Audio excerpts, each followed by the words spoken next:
Hey everybody, this is Ashley with Publish with Ashley, and I am live here on Wednesdays. I'm back live. I'm so excited to be here. And do remember, I do lives pretty much every Wednesday at noon Eastern time. And I'm going to talk about keywords today for Amazon Kindle Direct Publishing, and kind of that is my why isn't my book selling? Is it the keywords? Are my keywords even like indexed? I can't find my book. I'm going to kind of answer all those questions and show you kind of a unique and it's not really a hack, but it's kind of a hack to see if your keywords are indexed. And then we're going to talk about keywords and the importance of alignment in keywords, kind of the strategy. So if you like that sort of thing, please like and subscribe to my YouTube channel or join my Facebook group. All the information is below. Good morning to those who are live. I have just a few of you. LA and, you're going to make me Chrisanya? Maybe close. Okay, so what I wanted to talk about is I'm going to go first right into the kind of hack, if you will, to see if your words are indexed. So when your book goes live, your back-end keywords, your title, subtitle isn't necessarily indexed throughout the Amazon ecosystem immediately. Okay, sometimes it just depends on how many books are published, how busy Amazon is, what updates they're doing, the whole bit.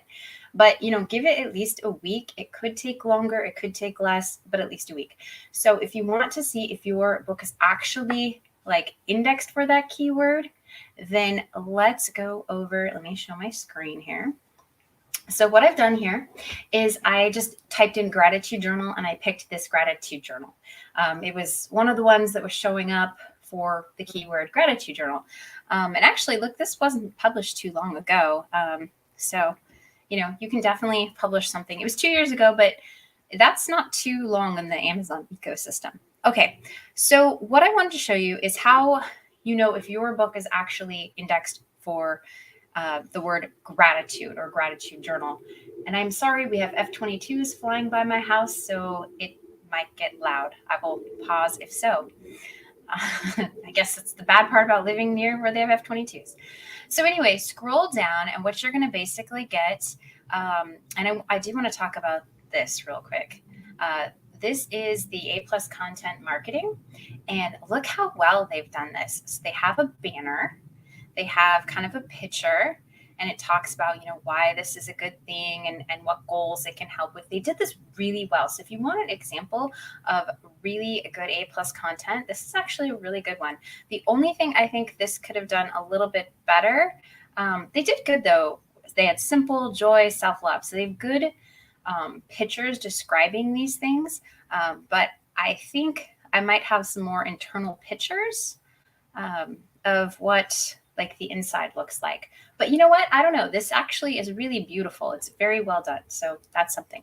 Now, I was scrolling down to get the ASIN. So I've copied the ASIN, and what I've done is, because live sometimes this doesn't work, I've just put in the ASIN and put gratitude. So you're going to, in all departments, hit search. So your ASIN and the word or keywords you're looking for, just like one at a time. Don't pick every keyword, and hit search. And you're going to ignore the ones that say sponsored because they're sponsored, right? And see here, you see it shows up, and it's the only one that actually shows up that isn't sponsored if I scroll down. Okay, so for this ASIN, it definitely is, that keyword gratitude is indexed for this. Okay, so you know it's showing up. All right, now I wanted to show you the opposite. So I put in this, and you can put a plus. You don't have to put a plus. I think I did. I don't remember why I did it. I was retyping this. Plus party. You don't even have to have the plus. But you can see it doesn't show up except here. Use fewer keywords or try instead. So see, it's saying it's showing up for this ASIN, but it's not showing up for party, right? So it's not showing up for both of those. It's just showing up for the ASIN, which it should be, right? Because that's unique. And ASINs are indexed within Amazon. Okay, and those are indexed pretty quickly, just because that's part of the setup for Amazon. All right. So that's how you know if, like, I know people are like, I've typed in my keywords and I can't find my book. What's going on? Well, yes, your book might be at the bottom of search 1000 and, page 450 or whatever. That does happen, but you can at least do the ASIN and that keyword to see if that keyword has been indexed yet.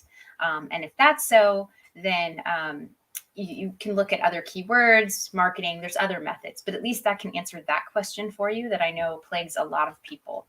They're worried that, Amazon is or something. That's the way you can check it. Okay, so the other thing, good morning from Germany. Morning, Donna. The other thing I wanted to show you, let me go over to banners. And I wanted to go through this. So I was thinking about this whole idea of keywords and why is it so hard? It's not that hard of a concept to like wrap your head around. It's like, what would people be typing into the search bar, right? And that sounds really easy. And then doing research, people tell you to, find keywords that are long tail keywords, long tail meaning like 3-4 words long, maybe 5 words long, but pretty much no longer than 5 words, like a phrase. They tell you to look for those sorts of things. And, look for a certain, that it's selling. That's true. You definitely want to do those things to make sure there's a few books on the first page with those keywords in that niche that are selling with, 300,000 BSR or below, and that you're, it's not too saturated, right? Some people say under 1,000, but honestly, Amazon's getting smarter. So it's hard to find something under 1,000 that makes sense. And this is where I'm getting at with this.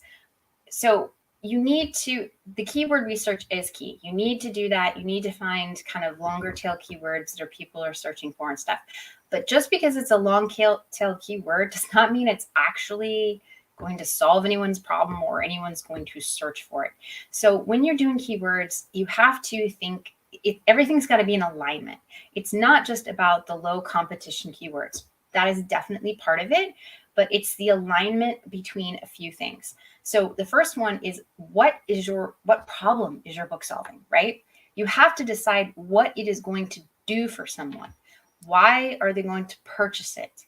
Okay. And you've got to factor that into, how you're searching for your keywords, how you're using your keywords.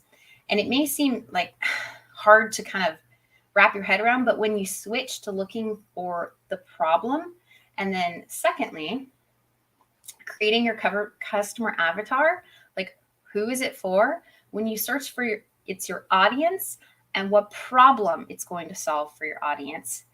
And then move on to the actual keywords, which you can get from Amazon, Etsy, Google Ad Planner. I did a really good video on Google Ad Planner. If you haven't used that, it's a free tool. And it's kind of cool and a different way to think about it. Now it uses Google and not Amazon, but still people are people. They're typing it into Google or Amazon, right? The thought processes are still similar. When you start thinking that way, whereas what problem am I solving? Who's going to buy this? Why do they want to buy it? That's that first problem, what problem does my book solve?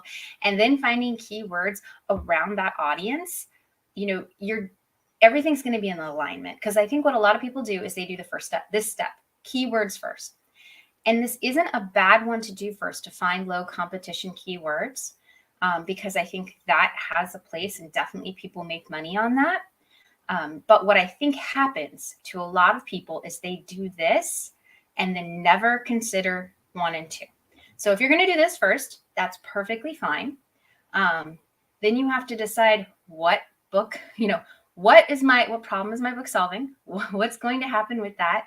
Why would they use this key term? And does my book solve that problem for that keyword and term? And then I create that customer avatar. And doing these 2 additional steps helps you, it just makes everything in a line. Because I see a lot of people just putting in whatever they can think of in the boxes. And I have a video on the 7 different keyword boxes. And so if you look in my videos for keywords, you'll see kind of my method. That is just a structure for me. It's just to help me, once I do all this research, to kind of put things in place kind of in my mind, but it's just a structure. It's just a guide. It doesn't, you know, if I have an extra word on one of the boxes, I can put it somewhere. No big deal. It's just kind of to help me structured.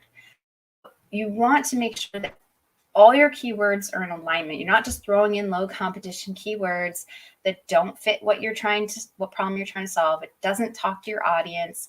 You know, you're not going to do, you know, coloring book for kids and then have like as a keyword, and then actually the coloring book is for adults, right? That doesn't make any sense. It's wasted effort, wasted time for you.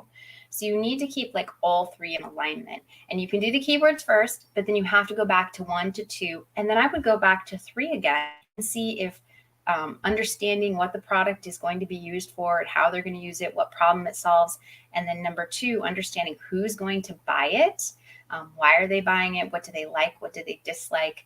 And deciding those things, then now go back to number 3 and see if you can find any other keywords. And I think that's what people, they don't want to go back or things just aren't in a line. And you've really got to do that to make your keywords make sense. There's no miracle cure, miracle keywords.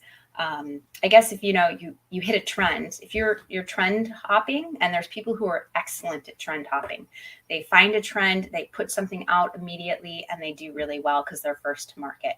If that is like one of your skill sets, you know, you can do really, really well. But most of us probably aren't trend seekers. We're not that quick to find a trend, that quick to put something out. Then you have to kind of think of it a little bit differently. You have to think of really who are you making this product for, and is your product in line with all those things too, right? Okay, so that's kind of it. Let me go back to comments. I can't see comments. And that's kind of all I had for today. It was pretty short and sweet. Oh, let me turn off my banner because that's annoying. There we go. That is all I had for today. Kind of short and sweet, but I wanted to give you guys that tip on using the ASIN and the keyword to see if your book has been indexed. And like I said, it takes a week or 2. It could take more. It should take less. You know, it just depends on Amazon and their algorithm and its busyness, or you know how much is going on. But you can definitely look at and see if your book is yet. Okay. Any questions? Anyone? If not, this will be pretty short and sweet this week. And I have a lot of cool stuff coming up for you. I have an interview with one of my friends in a mastermind group, and talking about her journey to use virtual assistants. I have an interview coming up with Chris Green and his new launch of his new book, Authorpreneur Blueprint, I think, or Course as a Book Blueprint. I'm getting a copy today, so we'll see. I'm going to review that, and he's got some great ideas. If you guys want to do something, you know, you want to create something that takes a little bit of time. You know, it's not necessarily a 100, 200 page book with like millions of words in it or anything, but you want to create something from nonfiction, from what you know, from what you have in your head, skills you have. He has a great book that's coming out soon. So I'm going to have an interview with him and talk to you about that. And I'm also going to open an influencer shop on Amazon to show you kind of some of my favorite books and things I like to use. And so I'm going to launch that soon. But and I'm going to talk about like the things I've learned from different books, skill sets. Just I have a whole bunch of stuff coming up. And then eventually I'm hoping in about a month or 2, I'm going to have a course on how to market your low content, it's probably more medium content type books through ebook marketing. And you think, oh, I can't do ebook marketing because my low content book doesn't work for ebook marketing. That's true. This is kind of a whole other do it, and to talk to you guys about that. I'm going to have a course about it, but I'm really excited about that because I know the world of marketing, there's advertising, and I have, advertising I like to do, but there's other things you can do to market your book in a way that is effective or easy or free. It just, you have to be a little bit more creative, and I wanted to expand your guys' skill sets. So that's what I have coming up. All right. I don't look like I have any. Oh, so the Gratitude Journal is priced really low, so it'd be hard to compete with that product. That is true. I did notice it was priced really low. Amazon does adjust now. I'm not sure when they put this in and what the lowest cost for a book is. I think it's close to that person's making like a few pennies. But do remember, some people in some countries, they don't need as much kind of as the UK, US, that sort of stuff. So like $100 a month for them that they're making off a book with a sales rank that low is huge for them. And so I'm not here to judge. And you know what? Amazon too sometimes will price something really low, and you still get paid your royalty that you set. You can try that here. So I'm going to give you one of my strategies. Here's a quick tip. When I do my ebook marketing, I am going to do a whole video of this here kind of in my series that I'm coming up with. But if you have a book, sometimes it needs, if it hasn't been sold in a while or something hasn't gone on in a while, if you go back and adjust the price just by 50 cents, by 20 cents, or you could try doing it really low, just for a little while to get the sales rank up and then slowly bump the price up, that can really help. So there's ways, and I don't want to say tricks, because it is kind of a marketing method to start. Amazon does it, right? They lower the price to get more sales. It's Amazon's okay with that. So there's other things that you can do that might help your book. And I'm going to talk about some of those later. I think I have a whole list of stuff I'm going to talk about, but that's one of them too. All right. Anything else? Anyone else have any other questions? If not, I'm good for today. I have an income report coming up that I'm going to probably do on Monday, I think, to talk about February's income, and just I have a whole bunch of stuff for you guys. It'll be fun. All right, since I don't have any comments or questions, that's it for today. Thank you all for being here live. This was a short and sweet one, and that doesn't happen on my lives too often. All right, thanks so much. Please like and subscribe to my YouTube channel. Comments, I would love to hear your comments. Anything you guys want to learn, anything you're interested in, I'm happy to try and help you. All right, thanks. Bye.